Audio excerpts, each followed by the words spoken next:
Just like my last video on the Believers of the Source, all of the information for this faction is exclusively from 2nd edition, since after the faction war, this faction dissolved and merged with the Believers, forming the Mind's Eye, which is what 5th edition uses, so there's no references to the Sign of the One outside of 2nd edition. Anyways, here's the video. The Sign of the One, also known as the Signers, believe that every living thing is unique and different, so the self must be the center of the multiverse. Quote, "The world exists because the mind imagines it. Without self, the multiverse ceases to be." End quote. Therefore, each signer is the most important person in the multiverse. Without at least one of their members to imagine it all, everything else stops existing. Essentially, they're solipsists. Now, the question is, which one of them is the one imagining it? Well, that's something that they don't agree on, but they know that it's one of them. The best bet is to fall in with the faction, because any one of them could imagine you out of existence. Their primary plane of influence is the Beastlands. The reason they choose the Beastlands, other than the fact that a portal opened up to it in their headquarters coincidentally, is because animals represent a similar idea that the Sign of the One believe in. Animals are single-minded creatures. Nothing exists to a raccoon unless it affects that raccoon's life. Similarly, the Sign of the One are the center of the multiverse, and animals are the center of their own multiverse. Now let's talk about their role in Sigil.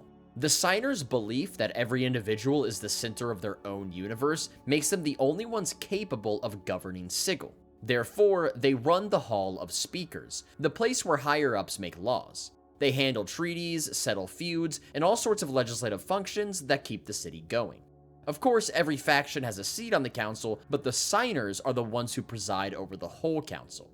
Knowing everyone is the center of everything, they make sure everyone gets their say. Now, they are natural allies with the Sensates because of their similar philosophies. The Harmonium find them annoying, and the Bleak Cabal is the most opposed to them. Eligibility. The Sign of the One is open to all races, classes, and alignments, but lawful good and lawful neutral characters might find adhering to their beliefs difficult. Since lawful people tend to view the universe as an orderly place that exists objectively and can be analyzed, they aren't able to tolerate the subjective nature of reality that the Signers believe in. Benefits. Since they believe all the world is created from within themselves, they are exceptionally difficult to fool with illusions. When confronted by illusory magic, Signers automatically gain a saving throw versus spell. Factotums can attempt to make reality conform to their wishes by making an imagination check, which involves rolling below the average of their intelligence and their wisdom scores -5. Each subsequent imagining attempt that week receives a cumulative -5, since imagining's hard work. A success allows the signer to mimic any wizard or priest spell up to 4th level, as if he were a wizard or priest at their current level. Examples include imagining an object into existence with the minor creation spell, or healing someone's sickness with the cure disease spell. If they fail, they cannot attempt to imagine for the rest of the week. If they roll a 1 on the check, they then believe themselves to be imaginary. They become a shadow monster version of themselves, having 20% of their total HP and dealing 20% of their normal damage. They can attempt another imagining check once per day to return to reality. Factors that succeed on their imagination checks can mimic priest and wizard spells up to 9th level. Factors who fail lose their imagination powers until they gain a level. If they roll a 1, the factor has imagined a multiverse without him too well, and he ceases to exist. The only way he can return is through a wish spell, or if another signer imagines him back. Restrictions. Because of their immense egos, signers have difficulty understanding the motives and feelings of others.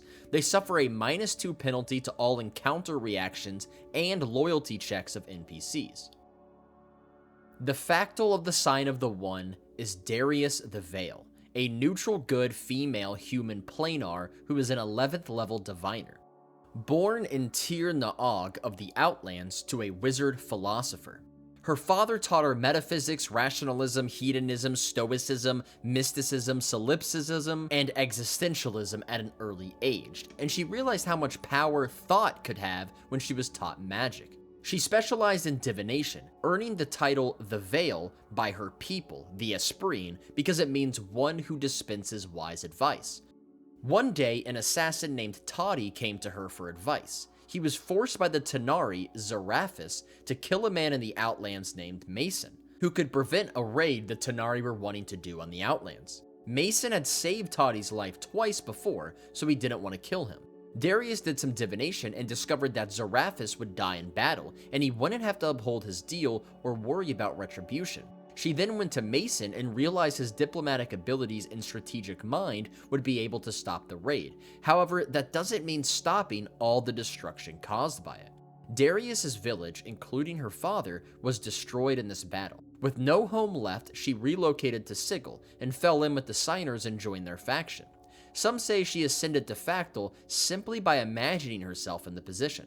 She is less self-centered than most members of the faction, and her primary goal for the Sign of the One is, quote, popularizing the Sign of One's tolerance for diversity throughout society while enhancing the empathic abilities of the faction's members, end quote. During the faction war, she was banished to the mazes, and I could find no mention of her in 5th edition. Hierarchy. In order to join the Sign of the One, one has to prove they can alter the multiverse. They allow people to register their visions for the future at their headquarters, and the ones whose vision comes true become namers. Namers don't get to do much except serve as runners, legislative clerks, and other menial jobs in the Hall of Speakers. Namers of 4th level or higher can ascend to Factotum the same way they got in, by predicting future events. Factotums go on faction missions, speak at major events, and perform guard duty within the hall. The best of them can join special think tanks where they concentrate on the signer's vital goals. A factotum must be 10th level to become a factor. It doesn't specify the process of advancing, but I assume it's the same as the previous ranks. Factors work as personal assistants to the Factol, guard faction outposts, and supervise factotums involved in complex missions. Since their concentration ability should be significantly skilled now, they make up the majority of these think tanks. So if you've ever wanted a job where all you do is sit in a room and think, the signers are perfect for you. History. Founded by a woman named Rilith, she had a fascination with spiders and enough money to have a big collection of arachnids from all over the multiverse. One day, she was bit by an orange-speckled recluse, a spider with lethal venom no one could survive. Her arm was immersed in the blue mottling caused by the deadly venom, so she closed her eyes and whispered to herself, "Healthy arm, easy breathing, clear vision," over and over. 30 minutes later, her arm was fine. She tried more thought experiments. She imagined she came into possession of a rare spider no collector ever had, and a week later she obtained it. She pictured her spider collection gaining fame, and the next day, Sigil's expert on spiders knocked on her door. She started a spider collector society where she taught her techniques, including the ability of manifestation. They quickly realized the full potential of this technique, and the society expanded from its initial focus on spiders. The Sign of the One made a habit out of proclaiming their visions of the future to much fanfare when these visions came true. However, their methods weren't always from pure thought alone. Sometimes they would deploy assassins, healers, or mediators to aid their vision's fruition. This habit of announcing their visions so that they'd be noticed when they came about grew stronger within the organization. Lower-ranking members telling their higher-ups what they've imagined so that they'd be noticed and promoted. This caused many to become preoccupied with status and fame as opposed to compassion. They want all of the Great Ring to revere them as creators of the multiverse. Their most recent strategy for demonstrating their power as of the 2nd edition time period is attempting to revive a dead god. Their headquarters in Sigil is the Hall of Speakers, the seat of everyday government within Sigil. A graceful spire that soars above the rest of the neighborhood, contrasting the dark and dour buildings chosen by many of the other factions. Factols and plebeians meet to debate the laws and ordinances of the city. The factions rarely agree on anything, and very few new laws are passed. It makes sense the place is run by the signers. Where can someone be more at the center of the multiverse than the speaker's podium?